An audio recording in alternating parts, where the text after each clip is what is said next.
What's going on, Tottenham community? My name is Leo COYS. I'm part of Colorado Spurs, and I'm a diehard Tottenham Hotspur fan. I'm joined by my homie, the one and only. If you haven't caught him on Parker's Pitch, you could catch him right here live in the flesh on the only Tottenham Hotspur podcast that's 5,280 feet above sea level. Welcome to episode number 29. We get back to winning ways, at least for now. Parker, how are you doing, my homie?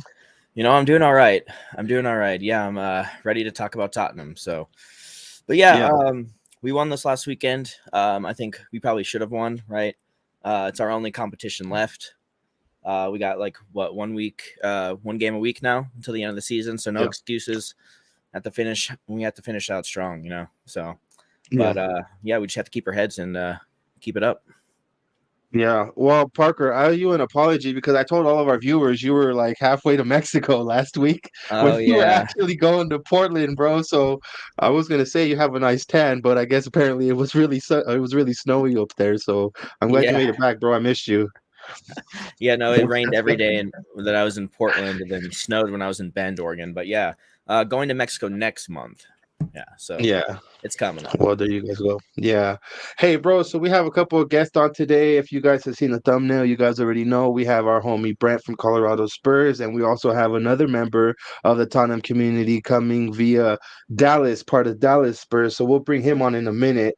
Before we go any further, though, I do want to bring in our homie Brent. So let me just go ahead and pull him up real quick.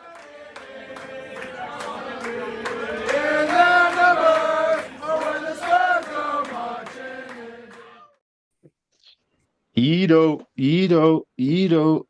what's going on, Brent? Hey, gentlemen. Doing pretty good. How y'all? Good, man. How have you been since the last time we seen each other? Oh, I'm doing all right, hanging in. We've got a win between now and then, so that's good. Definitely feels good to do this, not having to be talking about, playing like shit against Milan, so that's good. Yeah. Well, I mean, I don't think we played like shit against Milan. I just don't think we lived up to the hype. You know what I mean? Yeah, we should have won at home. Let's face it. I agree. I mean, I think we all can agree there. We should have definitely won at home. We should have done more than what we ended up doing, but I mean, we didn't play that bad. Bad would have been going out there and folding over and losing, but we did draw. No against the mighty AC Milan. Yeah, the mighty, as our coach put it. So the historical Milan. But Brent, well, as always, homie, it's a pleasure to have you on. And our next guest, actually, we met through you.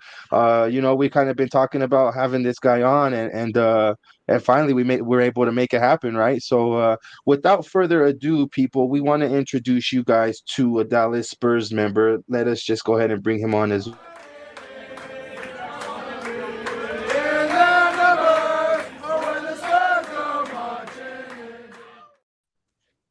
Nice. And we welcome Drew to the show. How are you doing, Drew? I'm doing really well. Thanks for having me on the show, guys. No problem, bro. You're looking good in that kit right there. It's my Croatia kit. It does have red, which I'm not a fan of, but other than that, I was gonna say a brave guy making his debut with the red and white kit, but I mean, it's not the wrong red and white, so it's okay.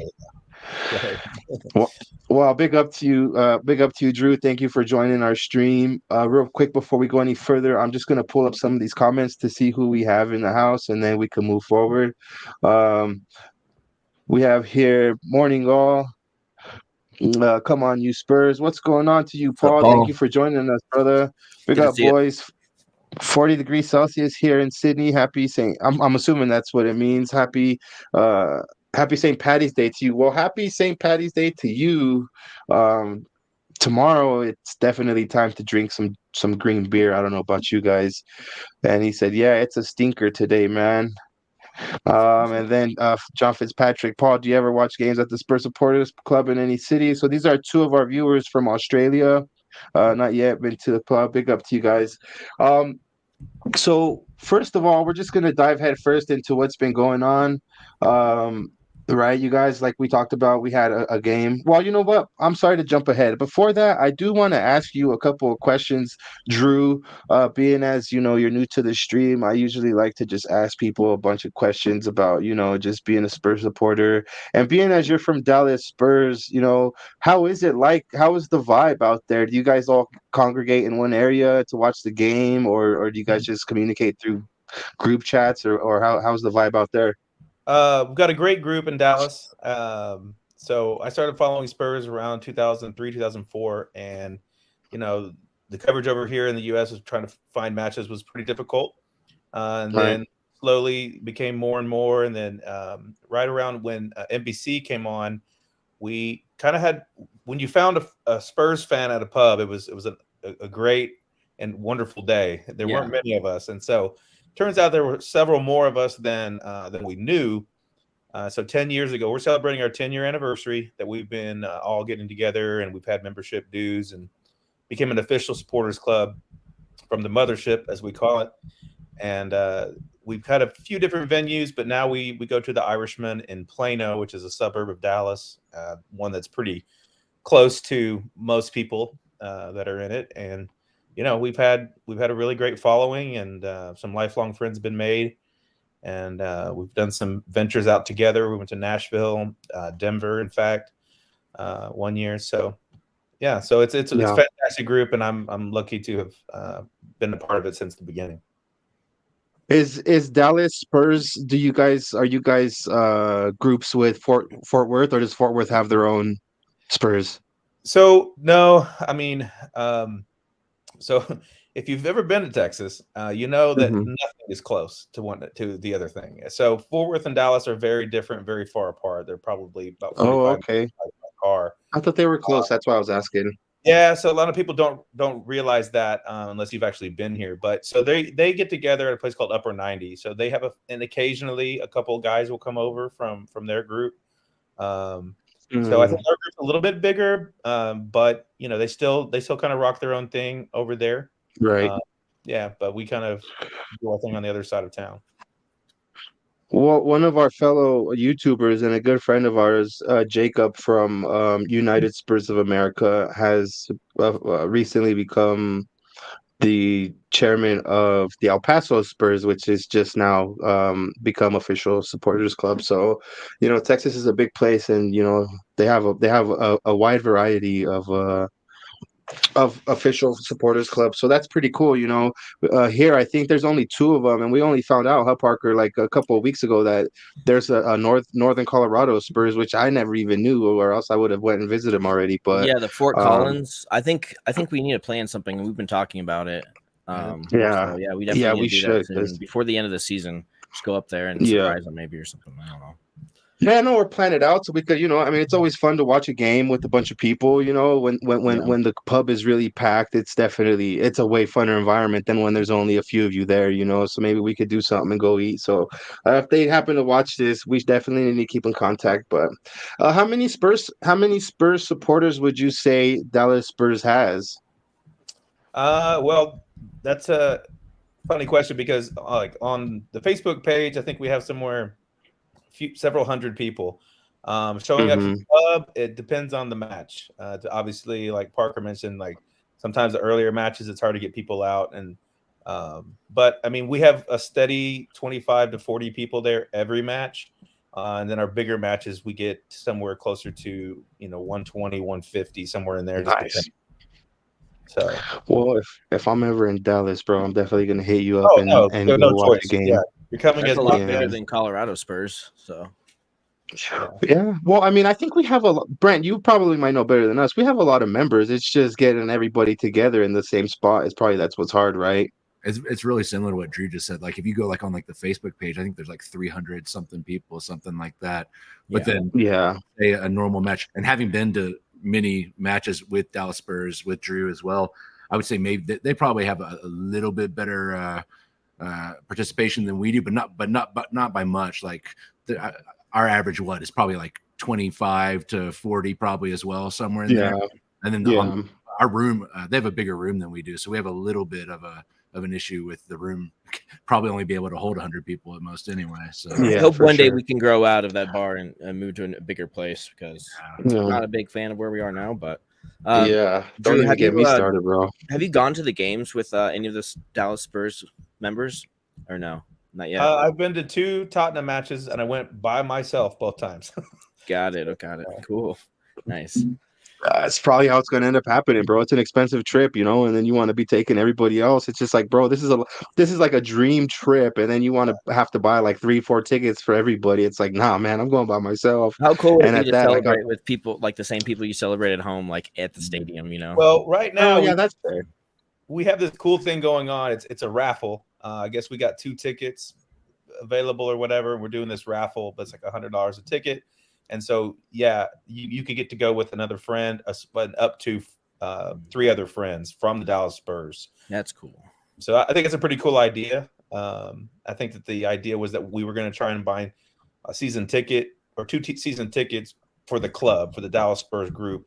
That way we could be, you know, sending people over. And if we couldn't find people to send over, then we could sell the tickets and use the money that way. So that's not a bad idea there, to be able to do something like that. Yeah. Some guy just some Colorado Spur member. I won't say his name, but he hit me up. He hit us up, Parker, on the Instagram, because he wanted to see if we could help him out, get some tickets out there. So I put it in a couple of group chats. We'll see if anything pops off. Maybe we could get him, some tickets to the game out there. But yeah, you know, and then speaking of the homie that I was telling you about, here he is right here, Jacob from United Spurs of America. Big ups, y'all. This, like I said, is our homie, friend of the pod, and a fellow YouTuber from El Paso Spurs. So yeah. No, well, that's awesome, Drew. That's really dope that you guys are able to get together like that. I mean, it's always fun when you're able to watch games, you know, with people that share the same intensity and the same passion, you know, and the same love for your team as you do, which I think why Parker and I really love being able to have this channel, because we get to meet so many different type of people from, you know, all different parts of the world, and the one thing we have in common is the Spurs. And like, you know, even being YouTubers in the YouTube community, you could tell like when everything is going good for the team, all the morale in the chats and the shows and the streams is good, and then when it's bad, bro, it's bad. So I mean, you know, Spurs unfortunately is like the common denominator in all of our heart problems for some reason. Yeah. We all know how each other feels. That's the thing. We can all like help each other out. You don't have to explain it, right? It's just understood. And that's So Drew, I got another one. Do you guys do anything outside of the games? Do you guys do any like activities and stuff, and go golfing or something like that? I don't know. Yeah, so we've done several different things. One thing we just did last week, 6 or 7 of us went down to a food pantry down in South Dallas, an impoverished area of Dallas, and a couple of our members have done a lot of work down there for a while. And I finally I took the day off and went down, and it was a great experience. And so, you know, I've been around the Dallas area for a long time. I've been to a lot of different pubs that have different supporters groups. And one thing that I love about the Tottenham group is that that we do give back. You know, we do have that philanthropic, altruistic side to us. It's not just about the sport, with that kind of unites us, but we also then have some shared interest in life as well. We've also been out to like the horse races and done some stuff like that, some cookouts at different people's houses, things of that nature too. But yeah, we do spend quite a bit of time, because we all kind of have the same interest around soccer, football, and, you know, generally just kind of hanging out. So it's a great group as far as that is concerned as well. That's pretty dope how you're saying that, how you guys did that. I'm assuming that was for charity. Yeah, and stuff like that.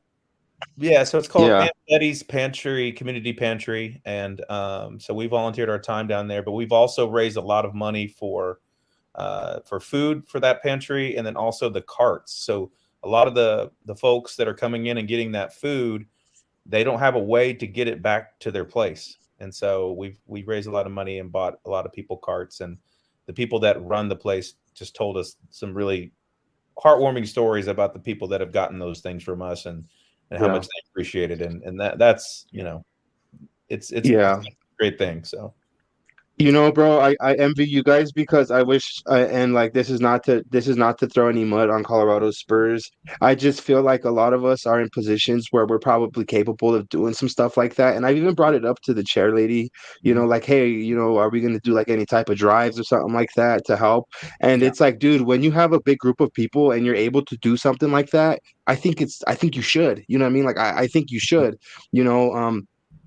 I'm just speaking for myself. When I go to the pub, I drop a little bit of money buying, some alcohol and sometimes some food or whatever. And like, if I'm able to do that, man, then I'm obviously able to like kind of, I'm able to buy cans of food or some blankets or something like that. So we could around here. I don't know how it is in Dallas, but we have such a huge problem with the homeless population. Where I think like if we were all to get together, we could probably, wouldn't make the biggest difference, but we would make a difference in some people's life. So that's big up to the Dallas Spurs. I appreciate that. I appreciate you guys doing that because us being Spurs fans, that rubs off on us, and that makes the whole community look like we care, even though some do or don't. But Yeah. big up to you, Drew. Yeah. So well. Real quick, so the homie's originally from D-Town, so he definitely wants to big up Dallas Spurs. Um, I like Dallas. I like music from Dallas, honestly, I'm not gonna lie. So look, guys, we are gonna talk about other stuff Tottenham related. We did play against Nottingham Forest, and we did come up with 3 important points. Parker, were you able to watch the game over there, bro, or were you nursing a hangover, or I mean, what's the deal? Oh no, I wasn't Were able you to watch still the awake game from the night actually. before? No, I wasn't able to watch the game, but I watched the highlights and everything, and yeah, I mean, I think a couple players like kind of stood out. I think Forrester, for one, I think stood out to me. He made some good saves. He saved the penalty, which was huge. So he's doing better than we thought. At least I thought that he was going to be doing. I had high hopes for him, and then that he had one game when his first game in for Lloris was a little shaky, I think, against Leicester. So I was like, oh no, this is going to be a bad rest of the season. But he's proved me wrong. Right. He's done pretty well, I think. So he's been consistent as well. So yeah, he stood out. And then I think for Charleston also, I have to give him a little praise too, because we all know the comments that was said about him, having a shit season and all that stuff. And then Conte said something about him, hey, you need to think more about the team and less about yourself. And I think he took that to heart, because I think that game, I mean, he didn't score, but he helped a lot that game. I mean, he had a penalty. He helped, give a penalty or whatever. So then he also had an assist for Son. So I think, yeah, I think he needs to keep starting. I think we need to keep giving him the chance. He hasn't scored any goals, which is kind of crazy if you ask me. Especially when people always talk about Nunez missing goals and stuff, but he has 8 league goals. Do you guys know that? 8 already? That's I couldn't even believe that Darwin. when I saw that. And Charleston has 0. So he needs to score, but if he keeps contributing the way he did last game, that he needs to keep playing. And I think Kulu probably needs to be dropped, to be honest, because he just doesn't seem like has anything there. It's sometimes we talk about Son and how he's not contributing, but at least sometimes he nicks a goal here and there. He gets an assist or something like that. But Kulu doesn't even look like he's doing that at this point. So Parker, so at the beginning of the season, before the season started, bro, we had a predictions show, right? And we had a bunch of predictions, right? I need to go back into the footage and I need to clip it, because I remember you saying, bro, you specifically said, I think Sonny's gonna suffer from golden bootitis. You know what I mean? And he has been, bro. He has been struggling really bad. So You predicted that, homie. So it's your fault. Yeah, everybody, we're gonna send everybody to your Twitter account. You know what I mean? And to your Instagram account, so they could just start bombing your shit up. I mean, no, Sonny's been okay. I'm more worried about Kulu. I don't know. I mean, do something. If I'm honest, they've both been, lackluster to say the least. That goal by Son was pretty nice, though. The way he got those defenders out of the way and just nice. Yeah, I mean, it hit the back of the sack, which at the end of the day, that's what you want, right? I mean, it just what surprised me more was the way Richarlison smashed that goal into the net. That was supposedly offside. Whether it was or wasn't, it makes no difference now. But Parker, I've told you before, when we're at the pub and Sonny is offside and he shoots it and he freaking sails it to like the upper deck. I tell you, bro, as long as he could finish that ball, as long as if he's offside, just follow through and put it in the back of the sack. That'll do a difference for your confidence, right? And I think that Richarlison took that ball, a great touch, a great ball from Skippy and an excellent I think it was a half volley from Richarlison and put it just in a fucking good spot where the keeper was not gonna reach that. And the celebration was pretty cool, bro. Not gonna lie. It's just a matter of time until he gets one for real in the league, because I think that's the third goal that it's been called offsides over this year. So he's had goals and it's just been called off by VAR. I think a couple times he threw off his shirt and they called it VAR and they called it off, and it was just like, oh god. So yeah, it's a matter of time. Hopefully it'll happen soon. I would keep playing him, like I said. I would keep giving him the minutes and see what happens. Yeah, Brent, what about you, bro? Are you good with Richarlison? Getting the nod ahead of either Kulu or Sonny? Which one would you prefer to bench, or how you feeling on what Parker and I were just talking about?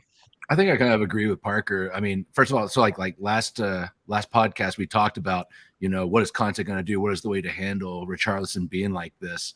And I think Conte handled it fucking perfectly. Like, big man, you're the man. All right, I'm going to put you out there, and then now it's up to you to do something. And so, I mean, there really was another way to handle it. I think that came out both like, positive basically for Richie and for Conte. Like, we got the win and Richie looked better basically. So, I mean, it worked out that time. Luckily Richie showed up. So I agree with Parker though. Like, Kulu hasn't looked quite right really since after the World Cup or whatever, which is weird considering he didn't play in it. But he's looked just, I don't know, kind of, he was injured, Brent.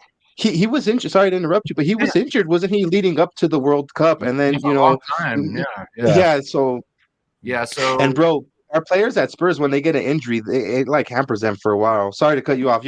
I just wanted to to say that. No, you're good, man. Like, and you're right. I mean, I'd forgotten. You're right. He was out like a month before the World Cup, and then we were all thinking, did he? I can't remember. Did he actually get back on before it started, or did they just let him wait it out the whole time? I think they waited, didn't they? I don't think he had a whole he waited back for the World Cup. Yeah. So maybe it's related to just being cold or whatever. But so yeah, I'm okay with the way things are going. I don't know. I still might go with Richie and Kulu from time to time and let Son come off the bench until he proves. I mean, but he got this goal. Maybe this will get him going. So yeah. I mean, the thing about Kulu, it's already like mid-March. You'd think that he'd get his form back by November that he was out. Yeah. I think I've had enough. I think I would put in Son and Richie. But anyway, go ahead, Drew. Well, I was gonna say when Richie buried that ball, I was like, oh, shots fired. Like one, it was a brilliant move on Conte's part to be like, all right, I'm starting you. You want to talk that mess? Go ahead. Yeah. And you know what? That probably fueled Richie too. So I'm good with that.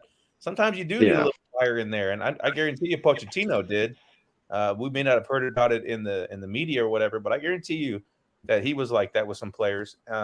You always need a fire under your ass, Drew. A player always is going to need that added motivation. He's always going to need to know that his spot is up for grabs, which is why having depth in your squad is definitely key, to having a successful season, because you want these players fighting for their position. Right. The issue comes in when both guys at left back or right back or whatever it is are both playing bad. I mean, look at Perisic and Sessegnon. Neither one of them, in my opinion, are getting the job done on the left side. And then Emerson Royale has played better the last 3 matches, but he's been not good enough either. So, but yeah, I thought that as far as the Kulu thing, I thought he looked a lot brighter against Forrest than he had in a while. That said, he's still not up to snuff. He's not playing like he was. If I'm the manager, I'm rotating those 3 every match. It's going to be a difference. It'll be Richie and Kulu, Richie and Son, Kulu and Son, basically until those are the guys that have to just step up and play. They have to score goals. That's their job. So. I'm going to go through some of these comments, and then I'm going to come back to you, Drew, with the question about the rotation. Jacob says you can hear the pain in Leo's voice trying to talk about Son. That's not true, bro. I think it's like I expect more from him, right? So when he lets me down, it's almost like when your dad has that talk with you. He's like, "Son, I'm not mad at you. I'm just disappointed in you." That's almost just as bad. Like to hear that. That's He had how a I nice feel with goal this Sonny. Like, weekend, though. well, no, and that's fair. He did, bro. Shout out, and like how he says here, you know what I mean? Just, he was great, bro. Just give him his props. Talk to me at the end of the season about Sonny. You're right, and I mean, he knows. I send him messages from time to time when we talk about Sonny, like when he was going through that really bad purple patch, and I was like, bro, hopefully this is the game. Like I'm one of his biggest critics, but that's because I'm also one of his biggest fans, I would want to believe. So it kind of balanced itself out. But yeah, I definitely have mad love for Sonny. Some of my kids have Sonny's name on the back because he's just a fucking baller. I just feel like something is off there. Paul G says, "Hi lads, I've come over from the Irish Hotspur. Just subscribed. Come on, you Spurs. Big up to you, Paul. Thank you for coming over. And thank you for subscribing. We appreciate you, brother. Yeah, thank you. Big up to you." And then Ellie says, "This is Ellie lads, my proper Christian name, but I'm still Queen Ellie Hoiberg. Big up." I'm not even gonna try and pronounce her name because I don't want to butcher it, but big up to you, Ellie. Hey, Ellie. We appreciate you. And big up to you. Sonny's all-around play was better versus Forrest. He banged a really well-taken goal too. Well, there's a few people, already, saying he had a good goal. To me, if you're Sonny, you got to be bagging goals like that. It shouldn't be it should just be it should just be rolling off the foot like that. Big up to Hotspur. Hotspur, how you doing, my homie? Nice to see you. I think Kulu was rushed back from injury. So yeah, there goes, just to go back to what we were talking about. I think Kulu was probably rushed back from injury just because when he was out, we for real seen we've seen the dip in form from a lot of our players. Kulu was a big part of that right side. And so I think also he might have had time to rest throughout that World Cup, but that doesn't mean he's going to be fit for those games when he comes back. He's got to get back into fitness too. So yeah, I see what Hotspur is saying there. Yeah. Well, big up again to you, Paul G. Thank you for coming over and subscribing, bro. We appreciate that. So Drew, before I read some comments out, I wanted to ask you, we need you were talking about that rotation, however it is that we do it. Do you see any other players getting in any minutes? How do you feel about Danjuma? How do you feel about Lucas Moura getting a shout or getting any type of minutes throughout that rotation? Is that even worth, in your opinion, is that even worth exploring? Or because Conte did again publicly came out and said that Danjuma was something that he wanted. It was something that the club ended up getting. And so here we go again with that with that comment. But how do you feel, Drew? Do you think that Danjuma deserves a couple of minutes? Do you think he's the next Jet Spence just getting shunned? And what about Lucas Moura? So I'll talk about Moura first. I feel like Moura has been a great ambassador for our club. There's nobody at this club that doesn't love Lucas Moura, and that's just a fact. That said, we've seen a rise and fall from him a couple of different times at his time at Tottenham, and at this point, it feels fairly certain that he's gone in the summer, if it's not already certain. So my thing now is, are we trying to get money for him? Are we playing him for nostalgia? Are we playing him to keep his value? I mean, for me, I would throw him in the mix every once in a while. The new kid, he came out and scored a goal. I don't care how he scored the goal. I don't care if it was dumb luck or whatever, but the reason that Son got back in the starting lineup was he bagged 2 goals in one of the cups. And so then we started, getting some more starts again. Well, if that's the case, then this kid needs to get some minutes too, because if he scored in one of his first cup match. So yeah, I think that you do. And I understand that we're teetering on the precipice of 4th place. And I understand that we're in Champions League, or we were, but it kind of feels a little scared. Whereas back under Pochettino, it was like put the young kids out there. If you're going to pay money for somebody and bring them in, put them out there and see how it goes. Because if you put one player in that system with everybody else as being tried and true, that shouldn't be a problem. It shouldn't be it's not a wholesale change, I guess. So I don't think there's going to be much rotation really into the end of the season, just because, like I said, there's just no more competitions left. Just Premier League, right? I don't see Conte really experimenting a whole lot until the end of the season. And I think with Mora, like, I think definitely he's not really Conte's favorite player, but I think we all know Conte's leaving at the end of the season. So who knows? I mean, maybe we can get someone in that. Well, that's not likes to be Lucas. certain. That's what we are all led to believe. You know what I Pretty mean? sure. We're sure Lucas Moura's out the door. But who knows? I mean, maybe we'll get a manager that likes Lucas and wants to keep him, and we'll talk to Levy and like, hey, I want to keep Lucas. Who knows? I mean, I'm just speculating. With a new manager, you never know what's going to happen, you know, because now, if we keep Conte, then yeah, Lucas is completely out. But I'm saying, like, if things change in management in this summer, who knows what can happen? Like, who knows what the manager will want in players and whatever. Yeah, I can't real quick, Drew. I'm just gonna read Bob Spurs. Big up, lads. Sonny has set his own standards so high, even an average performance looks terrible. I fucking agree right there. However, even he himself has admitted he's not been great. Let's not forget class is permanent. And they also Bob Spur also went ahead and said Dan Huma. And also too, you know, Jacob says Hulasevsky. Because they're just not visible anymore. That's a good one. I like that. Yeah, and Hotspur says United Spurs of America. There is only 11 games of the season, and he has only 6 Premier League goals. The season is almost over, mate. Don't hate Son. Plus, we shouldn't treat him special. He has been poor this season. So, conflicting comments there. And just think it's too late to save his season. At best, he may hit a total of 10-ish Premier League goals, which is about average for him. The biggest mistake we did is not dropping Son sooner for an extended break. I have to say I really agree with Hotspur with what he's saying there. And real quick too, big up to you, my homie Bobby K. Big up, lads, and everyone in the chat. Come on, you Spurs. Yo, I'm really enjoying the content you guys are putting out with the little kitty. Definitely.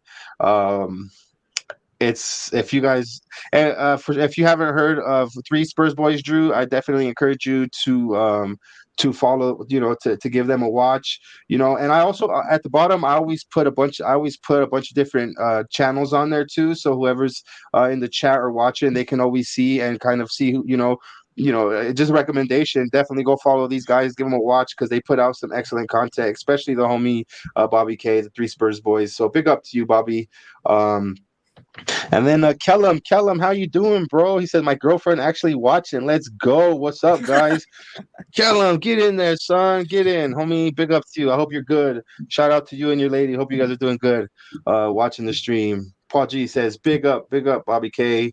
And then Jacob says his role has changed, so his output changed as well. That's gonna happen.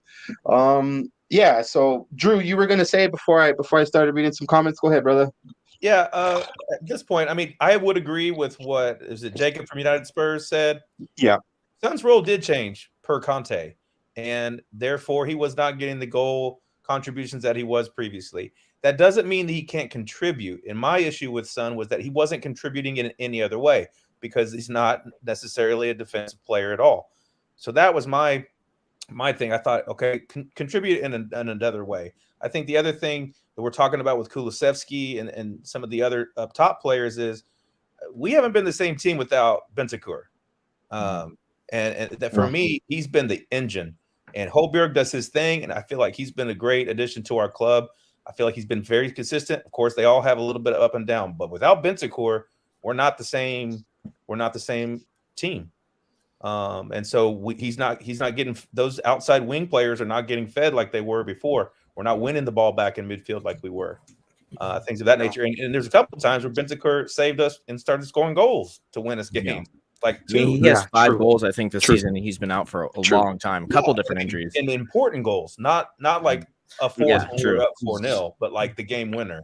I also want to say, what role has changed that of Son between last season, at the end of last season, and this season? Because he scored a hat trick against Norwich at the end, got the golden boot, same manager, same formation. Now you just have better wingbacks. I mean, we had Perisic signed in the summer. I don't think there's any excuse. I don't think it's his role has changed, because at the end of last season he was absolutely killing it under Conte. You know what I mean? It's same position. It's not like he put him central or moved him right or left or like put him in the middle or something. No, it's the same position, same manager. what I noticed was players maybe, but when the only thing, I mean, I think you're right. Structurally or tactically didn't change, but something here changed. He would go out wide, and times when he would take players on at the edge of the box, that's kind of what he's been known for. He just wouldn't. He'd just pass it back out, and we would just recycle. And it became very boring. And it just didn't have an edge, because I think Conte's thinking is, if we maintain possession in their defensive third, then we control the game. We control the tempo of the game. And that's always been Conte's thing. We need to control the pace of the game. And that's just not the way Spurs have been successful over the last several seasons. And that's definitely not the way that Son likes to play. He likes a little bit more counterattack and kind of get in the open field and run and gun. And we're kind of doing. Yeah, he used to just run at defenders, didn't he? But he's not doing it anymore. Or just run by defenders. I think it's really any balls over the top. And I think maybe his heat map might be a little bit farther back, because he's not running at defenders anymore like he used to. He's not attacking as much as he used to. So it's just that's just about him and about where he's running on the field and where he is, and he's just not making the same runs and not really just attacking the defenders. Defenders used to be scared of him and used to just like run away kind of thing, like back up. And I don't see the same stuff, and maybe he sits back a little bit farther now. And that's just the way he plays now. I don't know, but who knows? But yeah, the lack of 1v1 is definitely the thing I would point to. Let me just pull up some of these comments. Known before Arsenal's penalty shootout, they need this to make the team stronger. They need this. Known after Arsenal are beaten, losing is a blessing in disguise. Ultimate flip-flops. And also, too, Bob Spur, I do want to apologize to you. He says, great show, lads. Cheers for the mention below. I'm wondering if that's because I didn't have his name in the ticker down below. But if he hangs around, he will notice that it is in there, because definitely Bob Spur TV is an excellent stream as well. Guys, Jacob says he contributes being out there, opponent's game plan to stop him, and Kane's connection. Okay, I messed up reading that, but I argue him being out there alone is enough to warrant him starting for the attention he gets. So basically, I'm getting that, just with him being out there, he draws opponents over there, because whether he's hot or not, that he still attracts the attention, and that it warrants. Kellum says, haven't seen us win in a little while. Every day a struggle, even when we win, because all we know we're going to give up further down the line. Yeah, well, I mean, Kellum, that's just the life of being a Spurs fan, brother. You know that. Let's see here. And then he says, Parker, check the heat map, bro. He plays more of a left mid rather than a left wing or left forward like he did last year. So basically, I guess Jacob's saying he's playing more back now because we're having that winger come more up. And it is true, guys. Let's not kid ourselves. It is true. He does take up a lot. I mean, Perisic or whoever's bombing up that left wing does take a lot more space than. And he's been asked to track back more and sit deeper. Yeah, all good points. And he's just bantering, bro. Great show. No, real quick. When I put like how I added Drew earlier, I'm like, I know I'm missing some people, but no, definitely go check out Bob Spur TV. Definitely good guy. I'm curious what y'all think about Perisic versus Davey I'm gonna start that. We'll come back to that in a minute. Go ahead. You're gonna say something, Brent? Yeah, I just wanted to say I agree with Jacob. That was exactly what I was thinking. Like, maybe it isn't so much what's changed tactically with Sonny, but I'm wondering if teams now had all that season to go look at tape and figure out some way to kind of stymie that connection between Kane and Sonny a little bit. They're doing something that's blocking that, or has Kane changed the way that he's playing? Because I mean, to me, when I think about last year, I don't know how many of Sonny's goals were done this way, but I mean, I think like the goal of the season I think of is the one, there was a pass from somebody deep, maybe Dyer, I'm not sure who it was, and Harry's like right at that midfield and does like a glancing header that just goes, and Sonny's already running behind him. They're on the same thing. There hasn't been any of that this year. Like Sonny is not running past anybody. And is it because Kane isn't there to do it in the first place? Is he not coming back as much? I'm not saying I'm asking as much as I'm saying. So Yeah, I know which goal you're talking about. Yeah, where like Kane didn't even look. He didn't even look in that direction because he already knew Sonny was there, and he just like dinks it over with his head. That was amazing because none of those. I don't remember any of those this year. Nothing like that. He was just ready That's for it. true. Like telepathic almost. Yeah. So guys, is this the start of things to come? These 3 points. We do have a run of fixtures where I think we can probably pick up the W. Is this a start of things to come, or should we just not get carried away yet? And I'm going to go with you, Brent, first. Yeah, we know the answer to that, right? Like we've all been in this position before. We're like, oh, cool, we have a great run of fixtures coming up. Like, we should get 15 points out of the next 5 matches, and then 9 points later or whatever it is. So I think it's the latter, like one game at a time. It's Southampton, but you know what? I mean, you have all sorts of results happening to these big teams against these relegation teams, and they're obviously they have a reason. Southampton not as much; they're probably done. But I just say let's take it a match at a time, and we know how this goes. So. Well, I don't know if Southampton are done. I think Southampton have got a couple good results recently. We all know about the Chelsea one, and then they just beat Leicester. So they're kind of on a roll, I think. So they can pull out a win, I think, even though they are rock bottom. But it, like you said in the beginning, Brent, it's so close. It's like 7 points separates like 8 teams or something crazy. So I mean, but like you said, I mean, we can look at it on paper and be like, okay, yeah, we'll beat Everton, we'll beat Southampton, but those are the kind of teams that we end up, not trying as hard at. We usually like fall over on the teams that we think that we can just beat. We don't try as hard, and we don't put all of our effort. So those are the games I'm actually worried about. I don't know. I'm not getting carried away for sure. Not yet. Yeah.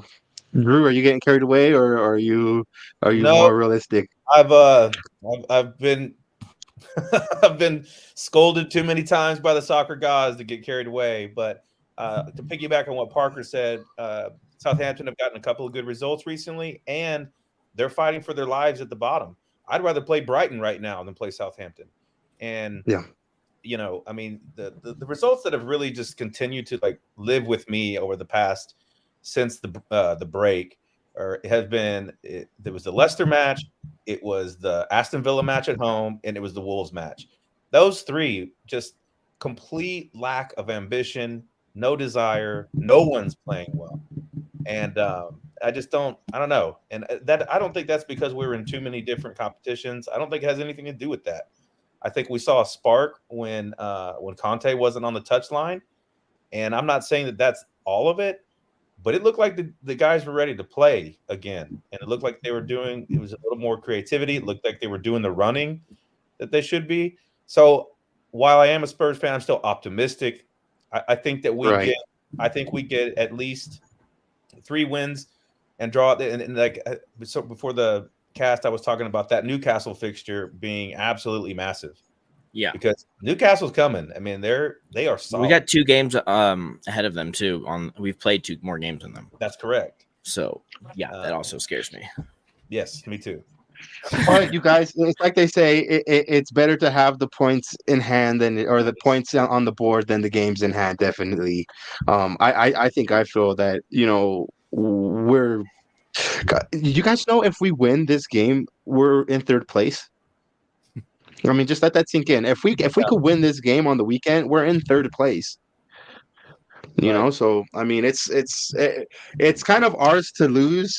So I mean, again, I don't want to get carried away, but at the same time, like I want our team to understand that, like, I'm not one of these persons that celebrates the top 4 trophy, right? A lot of us in the Spurs community think that like a top 4 trophy is like what is good enough as a trophy, but it's really not. A 3rd place finish would be a successful season for me. Granted, we're getting kicked out. We're out of the Champions League. We're out of the Carabao Cup. We're out of the FA Cup. But a 3rd place finish, you guys, if we're able to muster that up, I mean, that in my books, that would be a pretty good feat. But before we go any further with the analysis, or with just the whole talking about the last week's game, I don't think we should get carried away. being a Spurs fan, I kind of tend to. Parker, any takeaways from the game that you've seen before we go on to the next topic? Yeah, I mean, I would say just let me think. I mean that I think we can trust Forrester for the rest of the season, right?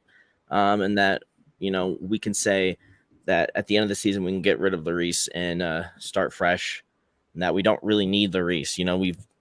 I think we've done okay with Forrester. It's like we didn't need Lloris at all. So I don't know. That's all I can think of at the top of my head. Yeah. Real quick, I'm going to run through some of these comments and then I'll get on to Brent and Drew. Paul G says Perisic has been woeful, especially of late. Absolutely offers nothing.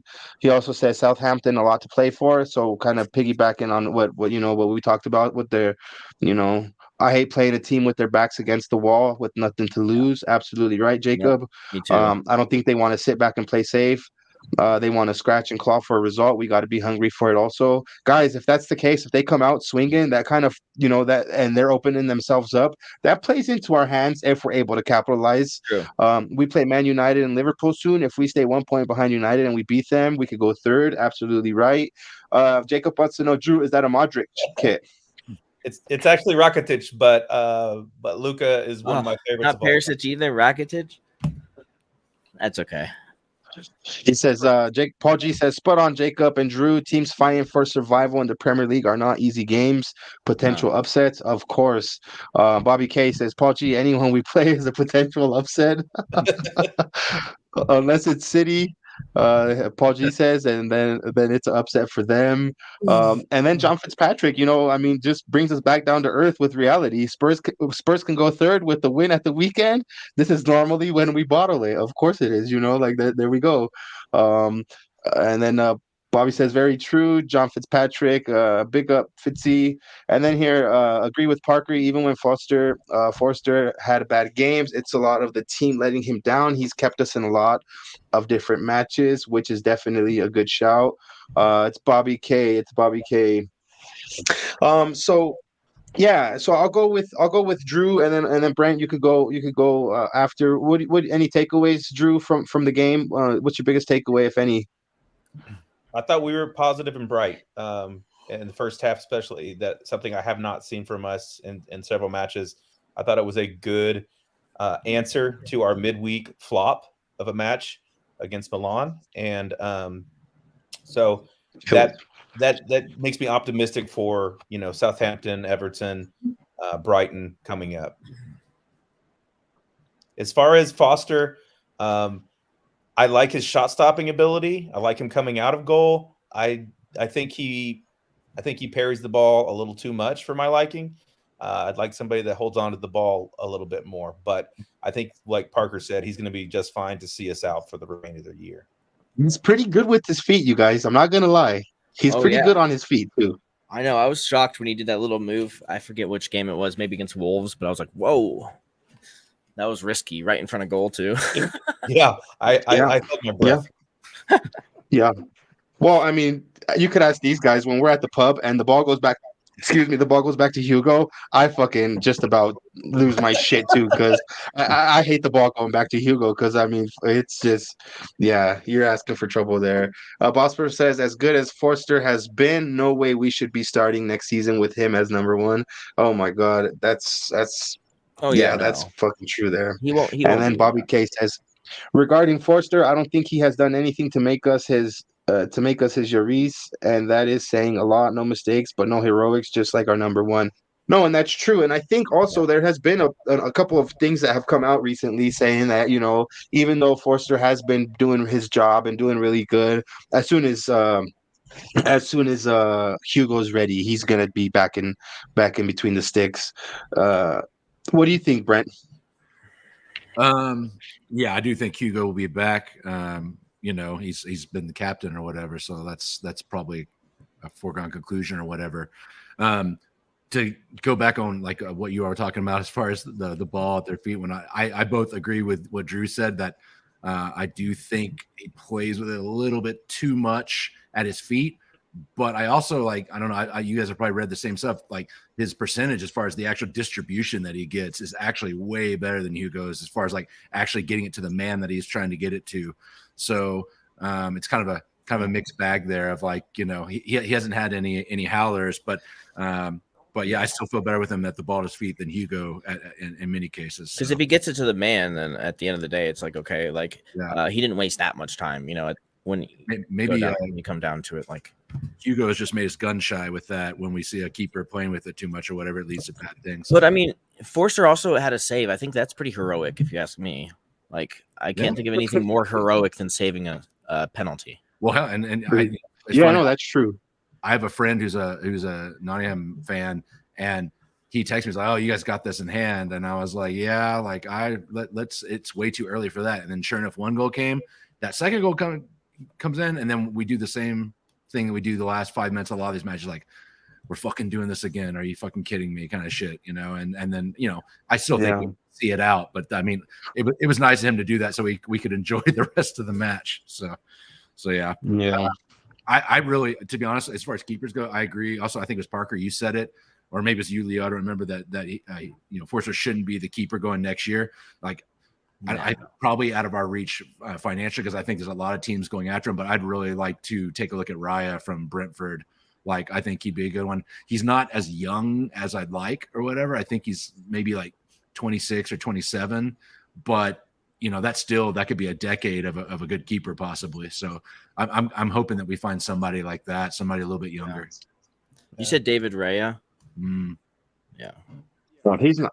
I think he's definitely not old for being a keeper. He's in the prime age. No, he's prime.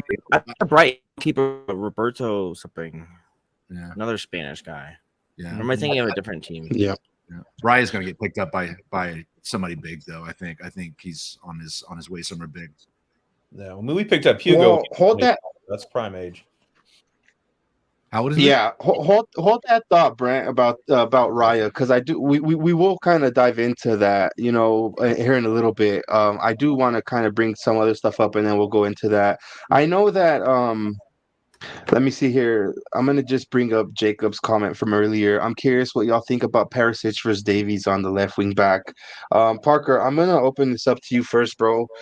What do you think about Davies as far as he's been playing? I mean, what's your thought? I trust Davies a lot more. You know, he has experience with us. He's played with us for a lot of years, and I kind of know what to expect from him. He doesn't make a whole lot of mistakes. I mean, I don't think he crosses the ball as much as Perisic. I think Davies kind of likes to like pull it back and kind of pass it back a little bit, which is actually good too. I mean, there's a lot of different differences between the two, but I just think Davies is more consistent, and I think I can count on Davies to make a pass and to find the next person more than I would Perisic. I think Perisic is always trying to like do something a little bit too much. Like he's going to try to do something remarkable and cross it across the entire pitch and try to do something crazy. It's like, no, I'd rather just Davies take it and then do a short pass back and just keep the play alive. And I like him more defensively as well, Davies. So yeah, I would have to choose Davies. Brent? Yeah, right now, if you'd asked me at the beginning of the season, I would have said Perisic. And when he started the season, he was crossing the ball really well. And I thought, damn, this is why we got this guy. Now we finally have somebody who's going to be putting some service in there. But really, since the World Cup, he's been pretty bad. And so, there was that one match where we had Davies come up and play on the wing just because I think we had yellow cards or whatever it was. And I was like, it worked for me. So I'd go Davies. Yeah, I pretty much agree. What about you, Drew? How you feeling about that? Yeah.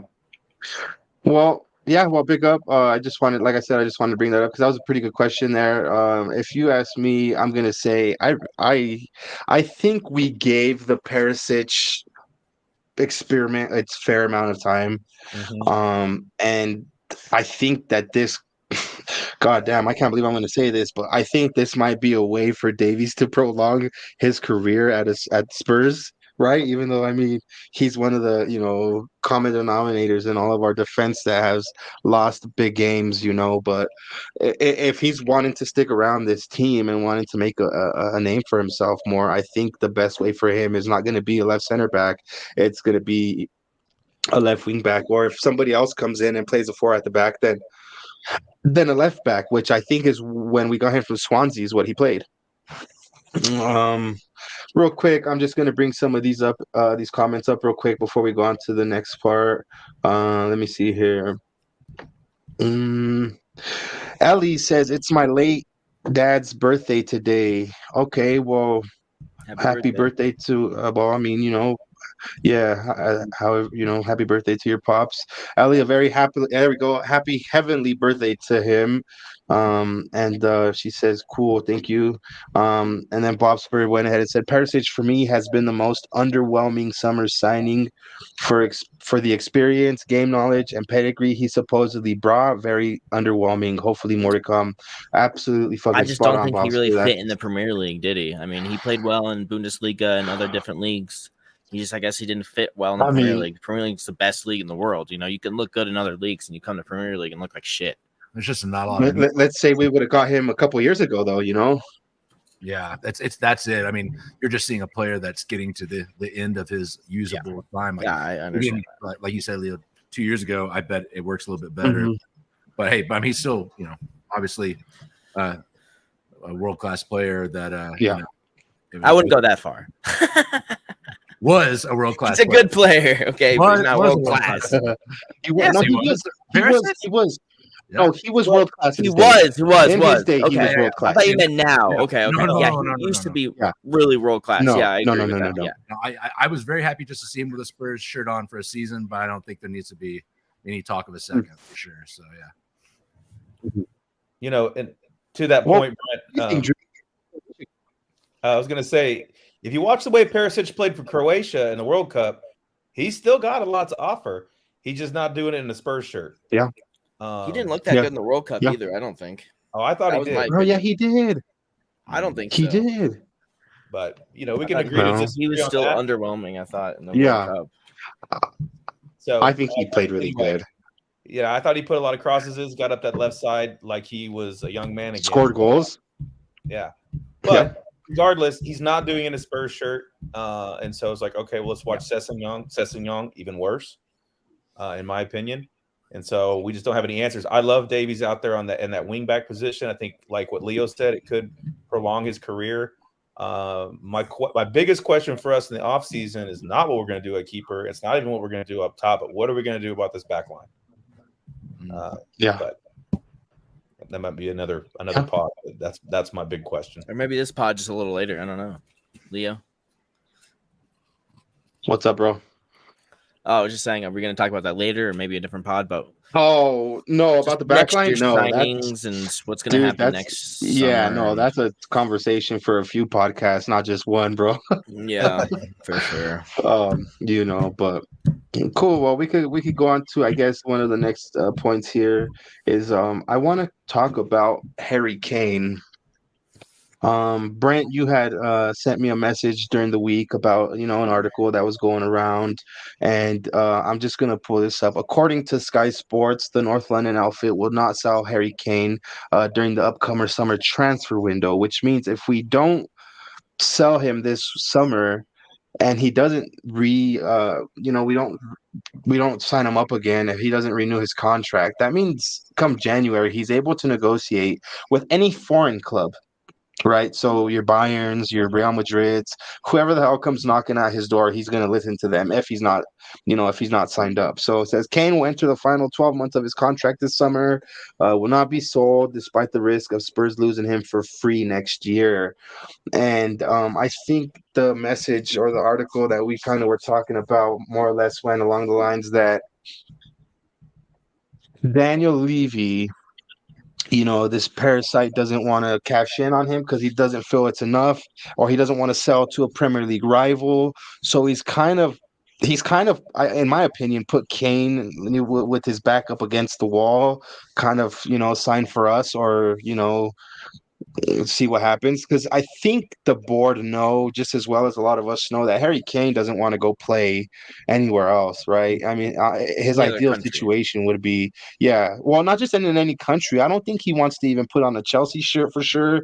I don't think he wants to put on a Manchester United shirt. His time at Man City is past because they have the fucking beast Erling Haaland. Newcastle. Do you think he would want to move that far up north? Because his whole thing is he wants to stay in London basically because his family is rooted there, and the only other club that I could really see him going to would be Chelsea. And I don't think He wouldn't go there. Danny Kiriakou once said that Kane would go to Chelsea if it was like, I think if it was his last resort, is like kind of what he was insinuating. And I just hope to God that that's not the case. Like I would hate to see I would any other cry. Premier League club. Yeah, I mean, a lot of us would. I would hate to see any other Premier League club, putting up the announcement saying they signed Harry Kane. So I mean, I guess where I'm getting at with this question, Drew, is will he or won't he? Is he signing? Is he not signing? How do you feel about that? Where do you lie in this whole debacle that is the Harry Kane contract situation? Well, I think you were spot on in saying that he's made it very clear he wants to stay in England. He wants to break all the English records, Alan Shearer's record. So he wants to stay in England. Honestly, the only place I could see him going would be United. And to be fair, if he somehow that were to happen, God forbid, that would be scary. Because I do really respect what Ten Hag has done there, and Marcus Rashford is playing out of his mind. He's putting a lot of things together really well. That said, I think going back to what you said, I believe he knows that, and so he's basically saying we're not selling you to anybody in England. That's basically saying we're not selling you because we know you don't want to go to Bayern Munich. We know you don't want to go to Madrid. Like those ships, and I'm not saying they haven't sailed, but he could have gone to either of those teams 5 years ago. So he could have went there last year, Drew. Honestly, he could have still went when he wanted to go to City. He could have easily, made the jump to whatever league. But yeah. So I think honestly, it's particularly if we stay. I think he stays. He stays another year, and he kind of waits to see what happens, and then he goes. So I think he'll be in the Tottenham uniform next August. Yeah. What about you, Brent? Yeah, it's like a Rubik's cube or something. Like I can't figure out any way to spin it where he gets what he wants or we get something for him, basically. I don't think that's going to happen. And so I think the contract will run out. I don't think United are going to be willing to overpay the amount they're going to have to overpay for him in order to make that happen. Because, the number that's out there is 100 mil or whatever, and that's like the starting number. And this is probably just the Levy games that he always plays with this shit. But I mean, they'd probably have to put in a bid for like 125, 140 to even there to be a consideration. And I'll be honest with you, if they offered that, I'd be like, okay, take it at this point. But I don't think that offer's coming. And I think Harry is going to realize like his opportunities are really going to be more realistically stay at Spurs or go to Newcastle. And honestly, is Newcastle that much of a jump in chances of winning a cup? No. They are. I don't think they are. Now they do have more money, and they do, long term, 10 years. You might be able to argue that, but in the short term that we're talking of Harry Kane's what's left of his usable career, I think he would do just as well to stay at Spurs, break all the records at Spurs, and then hope that we put something together in the next 3 or 4 years during his prime. That's exactly what I was thinking. Yeah. I think that Kane should stay, really. I mean, when you think about Alan Shearer, I mean, he only won one major trophy. So I think Kane, to be considered the greatest, he only needs one trophy and a record, right? And I think the record is almost inevitable for him to get. So if he stays with Spurs, I mean, give it like 5 more years. I swear, you got to have the hope, man. You got to have the hope that Tottenham are going to win something in 5 years. Oh, damn, I fucking hope so, left. Bro. I know. It's I fucking hope so, bro. The hope is what kills all of us, all of our Tottenham fans. But yeah, like I just think, when you talk about Shearer and like no one talks about, he won this, he won that, he won this, he just won one title with Blackburn, and then he won, the record, and that's what everyone talks about now, right? Yep. So it's just like, he's missing that one just one title. He doesn't need to go to Real Madrid. He doesn't need to go to Bayern. Obviously, he's not going to go abroad like we were all talking about. But like, he doesn't need to win a ton of stuff, right? Like, I think if he just nicks one, like, he'll be happy and he'll have the record eventually and he'll be considered a legend forever. So I think I really want him to stay. I think it'll be best for him. I think he'll be happier in the long run if he stays with Spurs and wins just one trophy. Maybe an FA Cup might not be enough. I think he might need something a little bit more than that, but I don't know. I think if Lloris leaves next season, you know, he'll be captain, and I think he'll like that. He'll be like, okay, I can be captain, right? Like, I can stay at this club and lead these guys to a trophy one day, you know, and I can actually lift the trophy, not Lloris. So maybe that'll, you know, change his mind, make him want to stay. You know, if he wins a trophy, he's going to be the one lifting it, you know? Yeah. Just got to stay. You got John Fitzpatrick says United will pay the 100 million in a heartbeat. 100 million is nothing to them. Yeah. I just don't see the 100 million being enough for Levy to say, okay, he's yours, right? I mean, Maybe let's be real. Daniel Levy years ago, but now he's getting towards 30. You know, it's like 100 million might be I a don't good care. bargain. They're not for going to him. sell him. They're not selling him for less than 150. They're trying to sell the club right now too. So like, there's no way that with them trying to sell the club that they're going to be like, hey, right before we were trying to sell this club, let's take on 125 mil of whatever, you know? So I think there's more factors at play than just, you know, Kane himself. Like they're, you know, the ownership there is obviously in a state of flux. So. Yeah. I mean, if they do end up coming across with a bunch of money, then they might offer it up. Here, Paul G says, I agree with Parker 1000%. Had we concentrated over the years on domestic cups and won one, you know, for example, this year, I have no doubt he would have signed. Yeah, that's true. And then Jacob says 100 million with 12 months on a contract. You got to take it. My homie, are you taking 100 mil for Harry Kane? I don't know, man, because I don't think that 100 million is going to be invested into the club properly. Honestly, I don't think we would then say, okay, let's take this 100, we'll add another 40 million, and we'll go out and get the next 140 million kid from Porto or from Benfica or wherever they're pumping these kids out from. You know what I mean? We did sell Bale for what, 80, and we got Ericsson and some good players out of that. But Bale does not have the prestige. Bale does not have the reputation Harry Kane has, bro. I'm talking about the money. And then also, I'm talking about money. You talked about how they're not going to invest it. And I said if we get 100 mil, we'll probably invest it and get some good players. That's all. I don't know about that. It's hard to get good players. Yeah. That's my issue with selling Harry Kane is how are we going to invest the money properly? Because we have, let's be real, our scouting department is probably getting better. That's up for debate. Some people say it's shit. Some people say it's good. It all just depends what side of the coin you look at. But it's I mean, I don't know if Pratici's the one that's doing this. Then we have shit like Conte saying this was a club signing. So who the fuck is really signing these players, right? So who's really going to be in charge of all this money? Who's really going to make the decisions to go splash out 90 million on Lautaro Martinez a year and a half ago? Or, you know what I mean? So if there's a plan in place, then I'm totally up for it. But if we sell Harry Kane and we don't have a plan and we're just hoping for the best, we're fucked. Well, not going to lie. The article that I shared with you, I think I shared with you too, Drew. Like the math is more complex than like 100 million in 12 months. It's the idea that, you know, by the last time that, you know, we got to a later round in the Champions League, we made $90 million off that between the TV and whatever.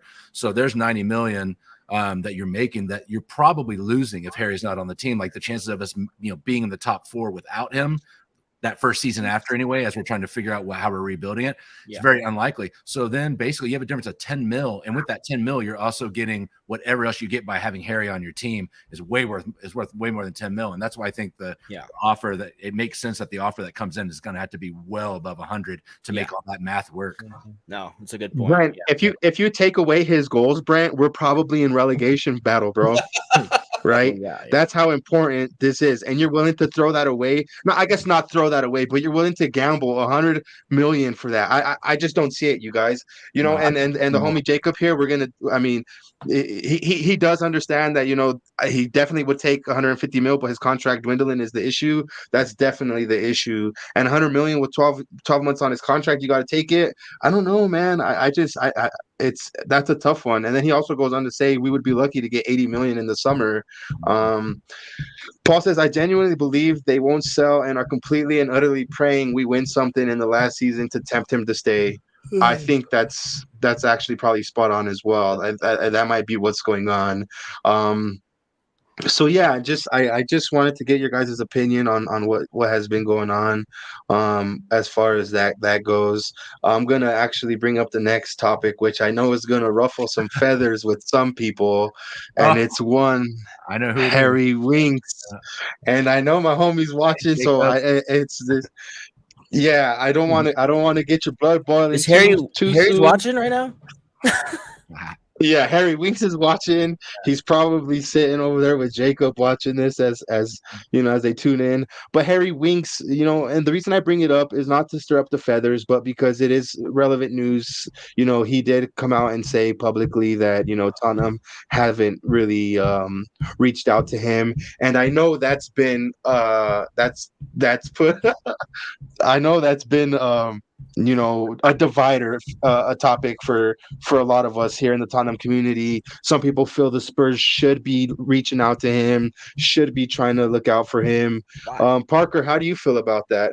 Well, there you go. I mean, it just wraps it up. I don't care about Winks at all. I mean, why would you reach out to him? Like, I don't. Well, I mean, because there's some people that feel that like he's been a servant to the club all his life, and if they were good enough friends with him, then they would reach out. He must not have connected well enough with the team. He must have not had a good connection with them. I don't know. I mean, I don't care really about this topic at all. But anyway, what do you think, Brent? Do you think the Spurs were kind of wrong by just hanging him out there to dry, or do you think tough love sometimes is what a player needs? Because let's be real, you guys, come the summertime when his loan ends at Sampdoria, his ass is going to be back in a Tottenham kit, whether you like it or not. He's going to have to fill that Kane vacuum. It's okay. He won't even be on the bench. He'll probably just be in the reserves or something. Yeah. No, maybe he can coach or something. I don't know. I kind of agree that it's pretty shitty that Conte or nobody has reached out to him given the amount of time that he put in or whatever. But it's also, I don't know how common or uncommon that is. So, but it seems like based on him saying it, that there's an expectation that normally somebody would reach out and be like, "Hey, how are things going?" Whatever. And it sounds like neither his teammates nor the manager have done that. So I don't know. Yeah. Drew, what are your feelings about Harry Winks and the comments come out, how, and also too, I do want to reiterate, he did come out again publicly and say that the Spurs haven't contacted him as far as next season is concerned. He went ahead and cleaned up his statement saying that, they didn't just forget about me. It's just we haven't spoken about next year. So how do you feel about that, Drew? These footballers and their egos, man, it's crazy. I'm sorry. Like, if I were to be sent somewhere else by my current employer, I don't expect them to call and check on me. I think whatever. He wants to know if he's coming back to the squad and all that. And if I were him, I would want to know that too, or whatever. But let's face it, man. We watched you play a lot of games. And you played a lot of square and a lot of negative passes. That's all you did. I can maybe think of one or two great passes you had of the. Yeah. Skip makes more good passes than he did like all season long. One game, I mean, Skip in one game will do more than Winks has done. And he's a hell of a lot better defensively than Winks ever thought about being. Winks would just hang out in the midfield and just wait for a ball so then he could pass it right next to him. Like that's all he would do. Winks' best pass was at Craven Cottage, I believe. So, was that the goal from like the midpoint? There was no fucking way. Yeah. The only goal he scored, he didn't even mean to score. So no. Well, and the other goal he scored was like a header, like point blank, where it was like it wasn't. When I'm talking about the header, that was like really close. Yeah. When Poach was. Jacob sent a lot of comments. I don't know if he's yelling at me or if he's emphasizing his comments. So we'll just move on. I just wanted to get you guys' opinion because, like I said, it's been in the news lately, and there's a chance that he comes back. Just like in Ndombele, if Napoli don't pick up his option and the shit show, if they don't pick up their options, they're all Tottenham players. They're our dead wood that we need to get rid of eventually. So they're still going to be fucking lingering like a bad stench come the end, come the summer. I'd rather take Lo Celso than Winks or Dumbele. But I mean, not saying I really want Lo Celso, but I'm saying I would rather take. Yeah. Understood. Yeah. Okay. One thing I do want to ask you guys is, Luis Enrique. We've been linked with Luis Enrique, Spanish coach. You guys might, know him best for his treble-winning season at the new camp with Barcelona. One thing about Luis Enrique, I just want to jump off and get going with this is, if we were blessed enough to have a manager like Luis Enrique, I think our football would change dramatically. This is a guy that wants to dominate possession. This is a guy that wants to, dominate the field. He wants to attack you. He doesn't want to have a back at the 5 at the back or 3 at the back. He wants to play on the front foot, right? He wants to play attacking football. He wants to play entertaining football. He wants to play tiki-taka, right? Yeah, and great. I think it sounds fucking great, dude. If Conte happens to leave or whatever the fuck happens, you know what I mean? If it's a mutual divorce or if it's a just one-way decision or however it is, I'm not going to lie, you guys. Bring in Luis Enrique. I want to see Luis Enrique coaching us, bro. I'm not even going to lie. That's exciting football, you guys, right? And hold on and hear me out. We might need to get a few different players, but one of the players who he really likes and is favored by Luis Enrique is Raya, the goalkeeper from Brentford. So that's why I said, Brent, let's talk about this later because it falls into this. He gave Raya his debut for the Spanish team ahead of De Gea, right? The Manchester United keeper. He can also bring younger kids to our academy, right? He's a name that will bring a lot of players for his system to the academy. He would bring different players, that could jump ship and come to our team to play attractive football, right? You think of Antonio Conte, you think of, like I said, 5 at the back, wing back system, stubborn coach, fitness. He is very stubborn. That's what I'll bring up whenever you're done talking about that. Yeah, no, and he is stubborn, bro. Now you get the likes of Luis Enrique. No, that's what I'm saying. Luis Enrique is stubborn. So when he was coaching Spain, no Real Madrid players whatsoever, 0 on the entire team. Well, I mean, he picks favorites and he likes Spanish players. Like he favors Spanish players over other players. So that could be good. Like Porro, we can kind of assume that he's going to be starting next season if we sign for him, if he signs again for us. Like, but like he's gonna want to bring in Spanish players, which is good. Like I wanted Paul Torres last season and we didn't get him.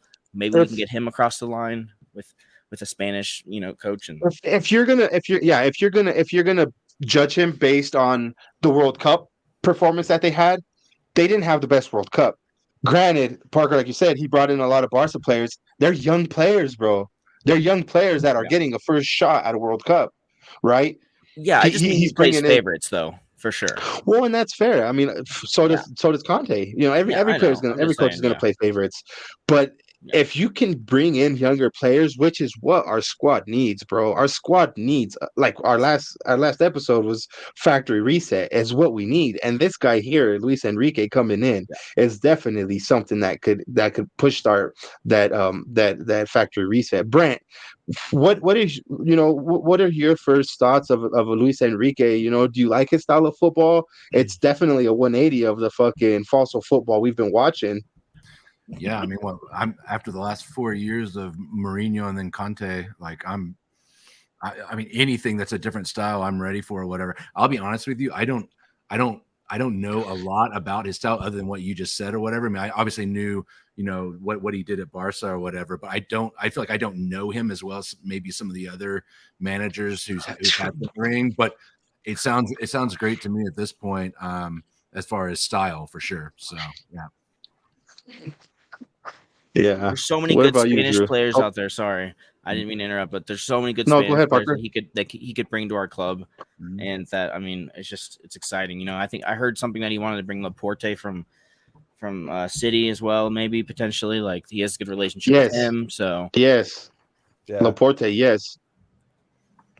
But did you mentioned like not bringing any Real Madrid players to the Spanish side? Didn't Asensio play for the Spanish national team? Yeah, he did. He did. It's just you think of Real Madrid players. You think of you think of Real Madrid players, and you think of maybe like what the fuck's the center back that went over to PSG, right? You're thinking these older guys that had their heyday with that had their heyday, and now it's. I mean, let's be real. I'm a Real Madrid fan over Barcelona, and I hate on Barcelona because they have the next best Spanish kids coming up, right? So, but yeah, go ahead, Drew. So what I was where I was going with that is, if you look at Real Madrid's starting 11 right now, they don't have any Spanish players, with the exception of Asensio. So I think that might have been. I mean, I understand your point, Parker, but also it's like who was going to go in there that was going to be better than Pedri and Gavi? Those kids are the next generation for Spain, and they ended up taking a kind of embarrassing exit. But as far as stylistically, I'm with Brent, I'm with Leo.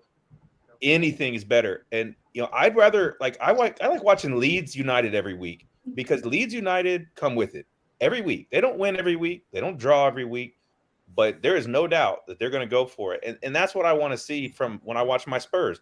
I don't care if we finish Champions League. I don't care if we ever win a title. I want to watch a team that's fun to watch on the weekend that I can believe in. Yeah, and that might sound corny, but that's how I believe. That's how I am. That's why I pick Spurs. I don't need a trophy for my team to be worthy of my fandom. I just want to see some guys that are going out every week and that care about the badge and that try to play some pretty football. Yeah. I think I speak for a lot of us here in the Tottenham community where I say I think a lot of us would prefer a 4-3 outcome, where we're just banging it out, and fighting for the win, not playing from the back, trying to, it's unattractive. There's a lot of people that just can't stand the football. A lot of us gave Antonio Conte, a lot of praise because of the man that he is, his demeanor, his status amongst the rest of the football managers. But it's like, bro, it's just not. I mean, him and Mourinho, we can't win. I mean, we're Tottenham fans, and we want to watch our team play entertaining football, which is one of the reasons I'm a Spurs fan, because they entertained me when I was watching them. That's what I want to watch. I don't want to watch this boring ass fucking football, and I can't say this enough. Luis Enrique, si estás mirando, mi amigo, vente para acá porque te ocupamos, pero machine. You know what I mean?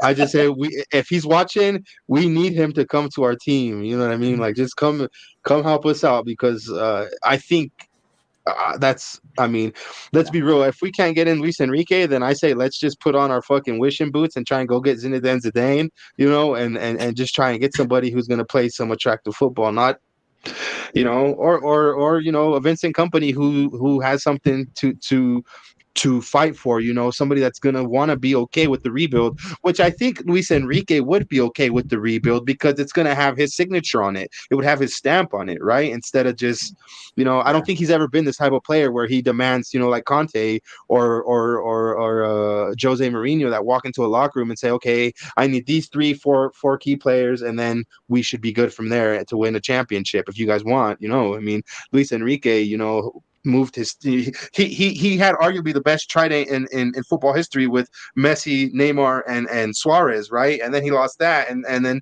he still had to put together all the pieces to keep trying going, so I mean, what do you guys think? Would you guys welcome Enrique for sure? Yeah. Okay. I would 100%. All right. Well, just one more topic, and then we'll wrap this up because I know you guys have to take off here. We play against Southampton on the weekend. Parker, how do you feel about that? Well, I really don't know how to feel. I mean, I don't know what to expect. I think that we should be able to give it our all, and just get a win, but you never know, right? Like, you just never know. I don't know. I mean, I want to say we're going to win, but honestly, I know you're a fan of James Ward-Prowse too, bro. You think he's going to score against us? He could. I'm possibly.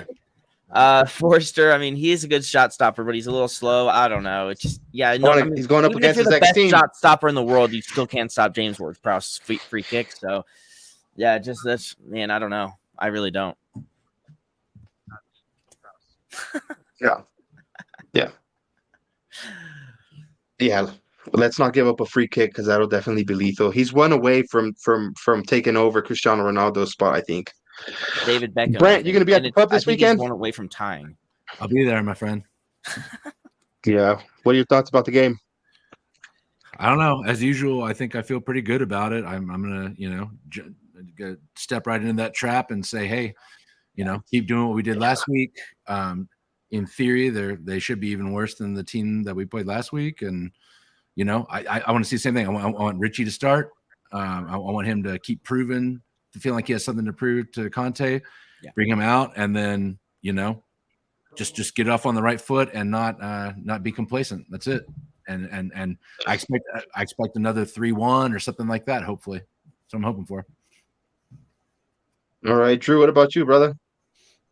I'd like to see, if I had my druthers, I'd have Richie back out there starting. I agree with Brent, and I think we win 2-1. I don't know that it'll be anything different stylistically or whatever than what we've been seeing, but I think we get the win, and I think we're just kind of trudging through at this point. But I mean, hopefully, and then maybe bring Son on in the later stages, or Kulu, either way. But I think that right now, with the spotlight on Richie, put him out there, give him his minutes.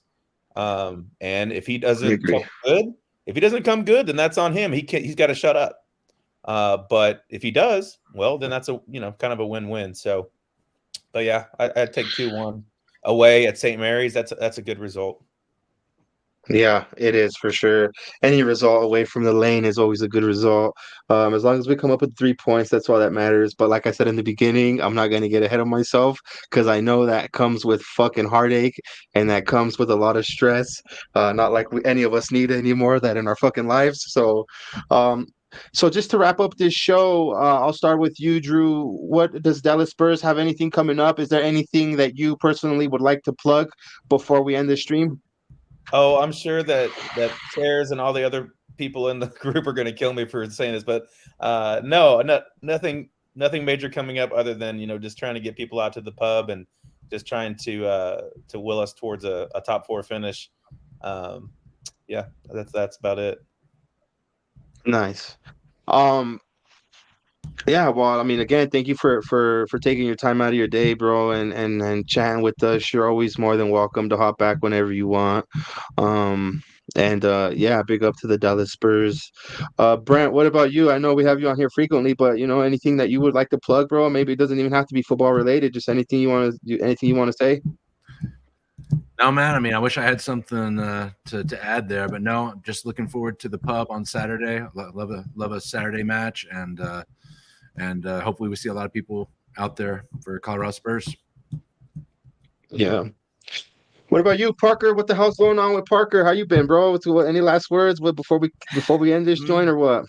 Not really. Just come on, you Spurs, and I'll see Brent and Leo. I'll see you at the pub, and maybe one day, Drew, you can come out to Colorado Spurs again. I know you said you've been out here before, but I guess maybe we missed each other or something. But he was supposed to, right? And then the pandemic hit. He was going to be here for the North London Derby, and then the trip got fucked up. Oh, okay. Yeah. I do want to say one thing though. I do like your guys' kits that you guys had made though too. I know we sent one out to you, and I know that Brent had worn one, and those look pretty dope, dude. You guys did a pretty good job with them. Thank you. Yeah, I love those, and I've got my Esters too. And if I had thought about it, I would have put my Esters kit on tonight. So apologies for that, but don't worry, you have plenty of times, bro. We don't even like Esters, so you're not gonna. Yeah, we do. Esters, if you're watching Esters, we fucking love you. You guys make pretty good chorizo burritos, and your expensive Milwaukee is good to drink. Montuckies are like $9. But no, you guys, I really appreciate all you guys, streaming, and definitely everybody in the chat. even all the way down to Jacob, who's mad at me for ignoring his comments. It's not that I ignored him. I didn't feel like getting yelled at, but it's all love, my homie. Everybody else who decided to chime in, we appreciate you guys. And as far as Parker and I are concerned, we're just two lads that love to talk about Tottenham Hotspur. I would like to think that our podcast is too good to miss, and we're trying to lock down this Thursday spot, as you guys have already been checking it out. So we just appreciate you guys for coming. Before we do go real quick, guys, I do want to encourage you to check out and follow us on Instagram at Mile High Hotspur. Follow us on Twitter at Mile High Hotspur. And we also have a Patreon that's scrolling down at the bottom. If that's something you guys are interested, there's definitely plenty of ways to support the channel, whether if it's just dropping a like, which I encourage you to do, or even subscribing, which is always highly encouraged, appreciated and encouraged. Yeah. And big up to Paul G, our latest subscriber, right? But yeah, you guys, we're gonna end it off as we started the show. And as always, come